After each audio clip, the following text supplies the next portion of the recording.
அனைவருக்கும் வணக்கங்க. நான் வாட்டர் டீமில் தம்மம்பட்டி விஜய் பேசுகிறேன். இந்த போர்வெல் அமைத்த இடம் எது பார்த்தீங்கன்னா, சேலம் மாவட்டம் ஆத்தூர்.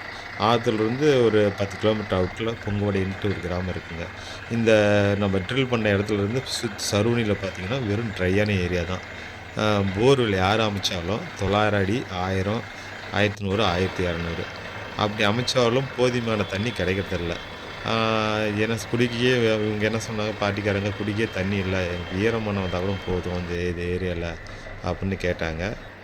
இந்த பாயிண்ட்டு வீட்டு மனைக்கு தாங்க. சரி நம்ம செக் பண்ணுவோம். செக் பண்ணிவிட்டு என்ன நிலவரம்னு பார்த்துட்டு உங்களுக்கு சொல்கிறோம் அப்படின்னு சொன்னோம். நான் செக் பண்ணி பார்த்ததுல 2 மட்டம் கிடச்சிச்சு. 2 மட்டம் கிடச்சிச்சு. அவங்ககிட்ட பாட்டிக்காரன் சொன்னேன், "இந்த 2 மட்டம் இருக்குங்க. இந்த 2 மட்டம் வந்து ஒரு 500க்குள்ளேயே தண்ணி வர்றதுக்கு வாய்ப்பு இருக்குது" அப்புடின்ட்டு அவங்ககிட்ட சொன்னோம். சரி அவங்களும் சரி எனக்கு ஈரமண்ணு வந்தால் கூட எங்களுக்கு போதும். குடிக்கிறது ரொம்ப தண்ணி இது இப்போ இல்ல அப்படின்னு சொன்னாங்க. சரி இது ஓட்டுங்க கரெக்டாக உங்களுக்கு குடிக்கிற தண்ணி இருக்குன்னு சொல்லிவிட்டு நம்மளும் பாயிண்ட் வச்சுட்டு வந்தாச்சு. அப்புறம் திருப்பி அவங்க ட்ரில் பண்ணாங்க. அப்புறம் ஓட்டி முடிச்சுட்டு பார்த்தா ஒரு 1½ இன்ச் மேலே கொஞ்சம் வாய்ப்பு நிறையா இருந்துச்சு தண்ணி. இந்த இடத்துல இந்த போர்வெல் அமைத்து கொடுத்ததுக்கு நம்மளுக்கு ஒரு மகிழ்ச்சி. வீட்டுக்காரங்களும் ரொம்ப சந்தோஷப்பட்டாங்க. நன்றி, வணக்கம்.